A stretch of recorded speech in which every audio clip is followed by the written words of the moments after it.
Olá! Na edição desta quinta-feira do TVE Esportes você vai conferir. Natação gaúcha conquista mais 3 medalhas nos Jogos da Juventude. A competição reúne até sábado quase 5.000 jovens atletas em Ribeirão Preto, no interior paulista. A história do Grêmio Esportivo Renner, o Cometa Eterno, campeão gaúcho em 1954, vai ser lançada em livro. A edição será distribuída para alunos de escolas públicas. E mais, a primeira rodada das quartas de final da Copa FGF e o Brasileiro de Futebol de Mesa.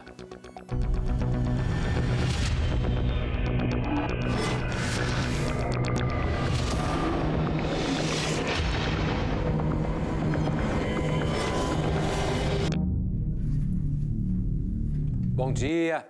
Sejam bem-vindas, sejam bem-vindos. Muito bem, mais um TVE Esportes no ar.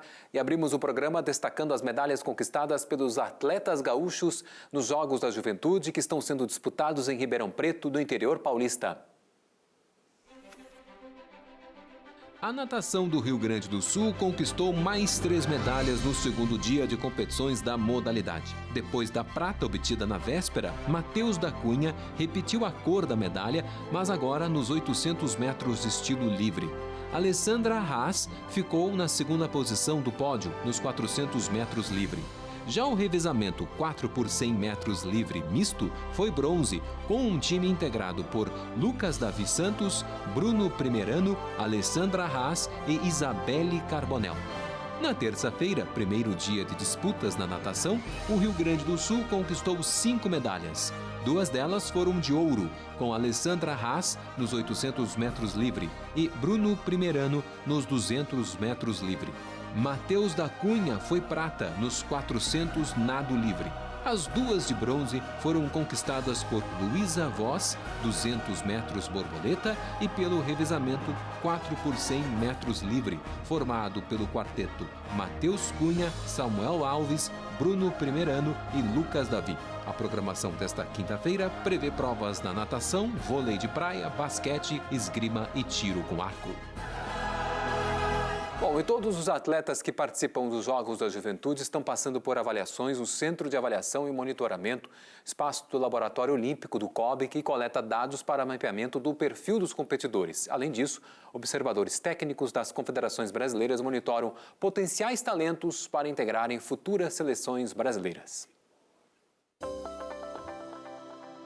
Nós sabemos que muitos atletas nessa faixa etária até 17 anos estão aqui em Ribeirão Preto. Um dia se tornarão grandes campeões, medalhistas em campeonato mundial, medalhistas olímpicos, como a gente percebe olhando o histórico desse evento. Mayra Guiar, do judô, Sara Menezes, campeã olímpica no judô, Etienne Medeiros na natação, Hugo Calderano no tênis de mesa. São grandes atletas do alto rendimento hoje que um dia tiveram a oportunidade de passar pelos Jogos da Juventude. Então, nós queremos começar a entender como esses atletas são quando eles têm 15, 16, 17 anos de idade. Por esse motivo, desde 2019, nós montamos no Centro de Convivência o Centro de Avaliação e Monitoramento. A gente tem aqui como objetivo principal avaliar os atletas que passam pela competição e isso formar um grande banco de dados com as informações desses testes. Então a gente vai coletar esses dados, vai trabalhar eles e vai produzir tabelas que tenham cortes por idade, por sexo, por modalidade, por região do Brasil, por estado. A gente trabalha com 5 estações, uma estação de antropometria, 2 de potência, uma de membros inferiores e outra de membros superiores, agilidade e velocidade. Esses atletas aqui podem estar em Los Angeles, podem estar em 32, 36. Quando eles estiverem lá, a gente vai ter os dados deles jovens. E com isso a gente pode comparar com atletas jovens desse momento e ver aonde esses caras saíram da curva. Se eles já eram excepcionais e fora da curva agora ou se isso foi ao longo da carreira. A gente vai ter um estudo longitudinal inédito no Brasil. Um programa muito importante que nós temos aqui nos Jogos da Juventude é o programa de observadores técnicos, onde, junto com as confederações, nós trazemos treinadores das seleções nacionais, coordenadores técnicos, para poder acompanhar a performance desses atletas aqui nos Jogos da Juventude. A ideia aqui é mapear, entender qual é o perfil do nosso atleta hoje, qual é o perfil do nosso atleta vencedor no futuro, novamente, para a gente traçar estratégias de desenvolvimento. A gente costuma fazer um acompanhamento muito próximo de todas as competições de base que existem hoje no Brasil. E não poderia nunca estar de fora num campeonato como esse, com tanta riqueza de oportunidades, de observação, de atletas com qualidade, atletas novos, que têm idades que podem figurar nas nossas, hoje, formalmente, 3 seleções. A Sub-17, que disputa o Mundial do ano que vem, e a Sub-19 e a Sub-21, que reiniciam um ciclo em 24 também. Nós estamos trabalhando junto com as confederações para que as informações que são coletadas no Centro de Avaliação e Monitoramento sejam trabalhadas junto com os observadores técnicos e com as comissões técnicas de cada uma das modalidades, para que a gente crie, de fato, um planejamento para acompanhar e monitorar esses atletas de forma longitudinal. E na Copa FGF de futebol, fase de mata-mata, começou ontem com goleadas do São José e do Novo Hamburgo. Na abertura das quartas de final da competição, 2 confrontos entre clubes e divisões diferentes do futebol aqui do estado. E quem levou a melhor foram os times da elite do gauchão. No Sesc Protásio Alves, em Porto Alegre, o São José venceu o Monsum por 3-0. Com o resultado, o Zequinha praticamente encaminhou a classificação para as semifinais. A partida de volta está marcada para a próxima quarta-feira, feriado de 20 de setembro, no Paço da Areia. Já o Novo Hamburgo superou o Internacional de Santa Maria também por 3-0 no Estádio do Vale. Com a tranquila vitória de ontem à noite, o anilado pode até perder por 2 gols de diferença o duelo de volta, que acontece neste domingo no Estádio Presidente Vargas. No domingo também serão disputados os jogos de ida dos demais semifinalistas. No Alfredo Jaconi, em Caxias do Sul, o Juventude recebe o time sub-20 do Grêmio. E na Boca do Lobo, o Pelotas encara o São Luís, que é o atual campeão da Copinha. O vencedor da Copa FGF garante vaga na Copa do Brasil do ano que vem, além de poder disputar a Recopa Gaúcha com o Grêmio. No último final de semana, a capital gaúcha sediou o Campeonato Brasileiro de Futebol de Mesa, regra 1, toque e modalidade cavado. A competição foi disputada no Sesc Porto Alegre. Ao todo, estiveram reunidos cerca de 140 atletas, representando as federações do Rio de Janeiro, Santa Catarina e Rio Grande do Sul. O certame nacional contou com 6 categorias: infantil, júnior, adulto, sênior, feminino e master. E o estado do Rio Grande do Sul foi campeão em diversas categorias.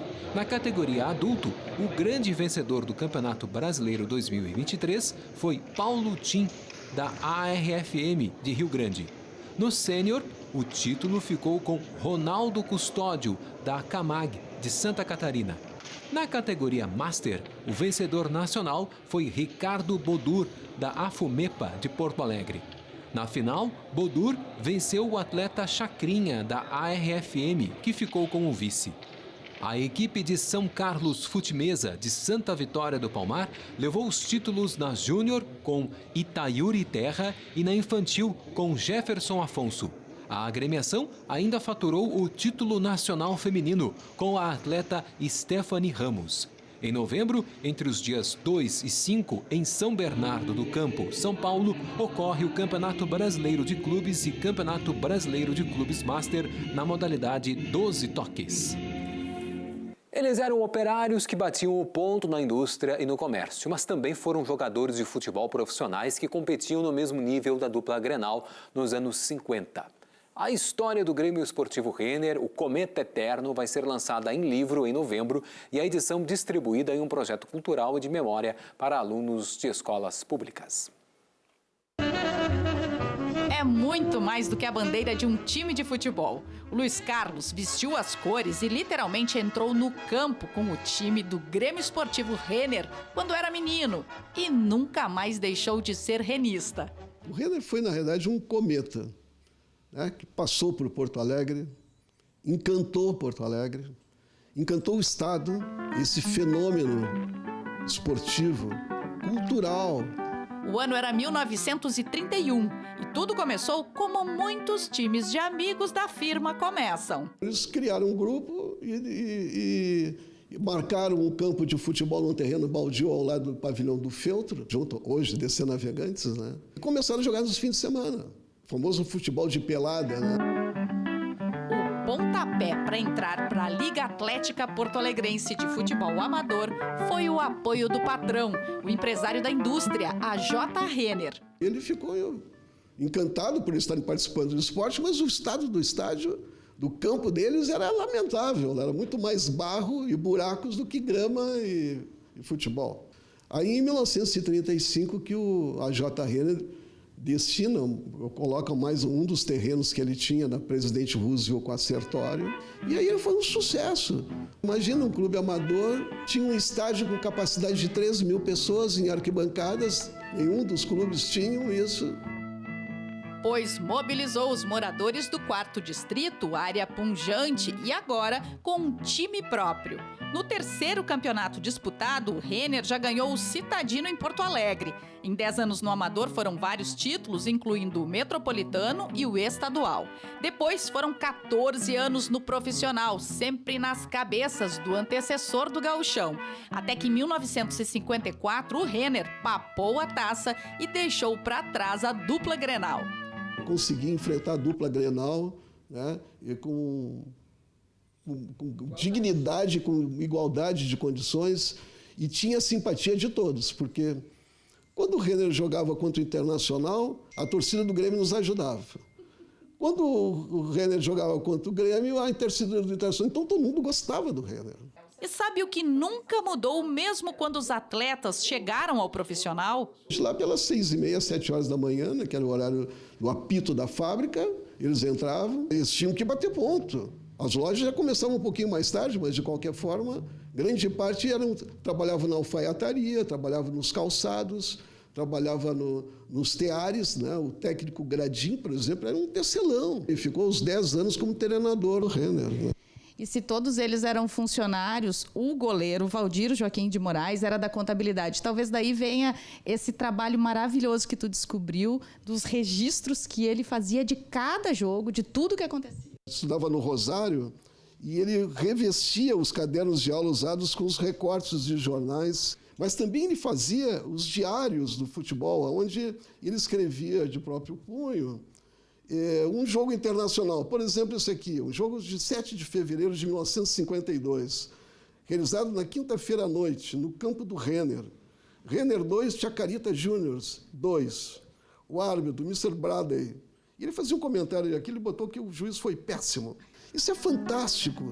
Isso aqui é um documento que eu acho que nenhum jogador do mundo, quem sabe, fez uma coisa dessas, e o Valdir fez. Pois desde o ano 2000, o Luiz Carlos começou a juntar também os antigos jogadores, a diretoria e torcedores do Renner. Coletou histórias e muitos artigos que hoje formam um memorial. Agora, em novembro, isso tudo vai se transformar no lançamento do livro Grêmio Esportivo Renner, o Cometa Eterno. Esse livro vai ser distribuído integralmente, essa primeira edição. São 1000 livros. E sempre estará sendo feito um compromisso de fazer palestras e exposições para contar a história do Renner, né? Isso é inspiração para as novas gerações.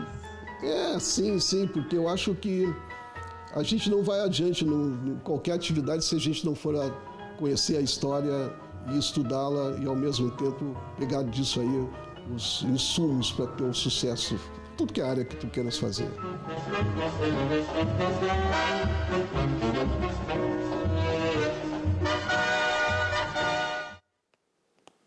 Muito bom, muito bom. Bom, a gente vai ficando por aqui, né? TV Esportes retorna amanhã, 15 para o meio-dia. Até lá, tchau, tchau.